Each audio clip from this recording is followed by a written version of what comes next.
Hi there, Andre here from Peak Motorcycles. I'm here at the London Motorcycle Show and I'm at the Maeving stand. So Maeving make electric motorcycles in Coventry. Lots of the parts they actually make in the UK themselves. They've got a collaboration with Bosch on their hub motors. At the moment they're still just 125cc equivalents, but the bikes themselves do look really interesting. I'm almost tempted. It's just a shame they'll only go to 45 miles an hour. But nevertheless, I'll let you have a look at them and you can see what you think. So this is the bike. This is the Maeving RM1. They cost about £5,000 with one battery. They'll do 45 miles an hour. They've got a 40 to 80 mile range, 80 miles if you add the second battery. And if you don't, you get a 10-litre storage inside that fuel tank. So yeah, they definitely look like a motorcycle. Unlike some of the e-bikes I've seen that look a little bit more bicycle-ish, but it's definitely got old school looks, you know, with these spoked wheels and the leather stitching on that seat, and particularly that back end very much looks old school. But when you look close, I mean, that is quite an advanced Bosch hub motor that's in there. The suspension there, I think on these versions they don't have preload, but they do on the actual production models. And just things down to like the stitching on that seat really looks quite good. And you know, the lines of the bike I think look absolutely stunning.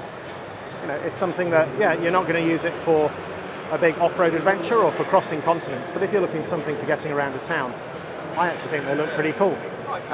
In here we have, I think all the electronics and the battery pack within there.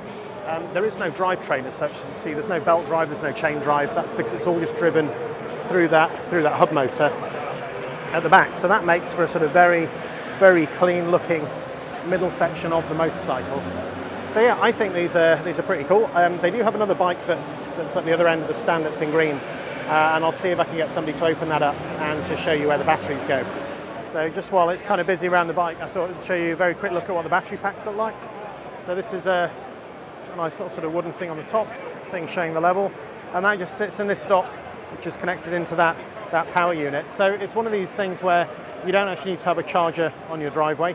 You can actually take the battery out of the bike and take it inside your house to charge it, which I guess is useful to people who maybe don't have a garage.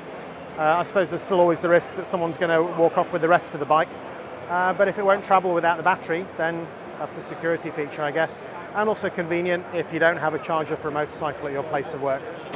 So here at the show, I've managed to track down Seb, who's one of the co-founders of Maeving.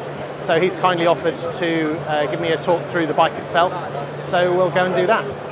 Hi there, so my name's Seb, I'm one of the co-founders of Maeving, and I've just been asked to give a few words about how this bike works. So this is our first model. We launched just last year.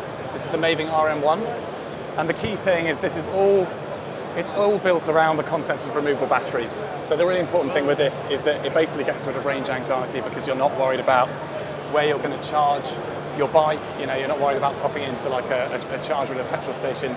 You get home, you take the battery out, you charge it overnight, you charge it at work, and there's no stress. So it's all built around removable batteries. Now the bike can hold a couple of batteries on it. Let me just show you. So just hold down this button here, and that opens this compartment. That's battery number 1. Each battery gives you 40 miles of range. And the whole point is, press that button again, you've got a second compartment. Now you can either use that for storage, so you can put your charger in there, or you can put like a rain jacket, whatever it is, your lock, or you can put a second battery. And when you put a second battery in there, they run in parallel, and that doubles the range. So it really just... So if they run in parallel, does that mean you go twice as fast if you have two of them? No, so we cap the top speed at 45, so it's perfect for kind of urban commuting, but the point is it just doubles the range. So if you're someone who, you've got a 10-mile round commute, you might just have a single battery, and you might use that for storage. That's what I do. I just put my rain jacket in there, for example, or the day's shopping, whatever it is. But if you've got a little bit more like 20, 30, 40 miles, etc., then 2 batteries makes more sense. So just other kind of design features around it. So our team are all ex-Triumph. The bike's made in the UK, it's built in Coventry. And just sort of talk you through some of the components of the bike. So you've got your battery housings there. All of the wiring is carried here back into this section, which is where our controller is, our Bosch controller and our auxiliary battery. And then for the motor, we developed this hub motor with Bosch. The good thing about a hub motor with a vehicle of this spec is that there's no chain tensioning or oil. It's incredibly simple to use. It's one single moving part. So just in terms of servicing, super simple. Can I ask what the power rating is for the motor? Yeah, so it's a 3 kilowatt motor with a 4.4 peak. That's pretty much it. The other thing I think that's notable about the bike is, of course, we've gone for a single bubba seat. That's because this is a CBT licensed bike. So a lot of people who are riding this, they'll have a CBT. They're not allowed to use a pillion passenger.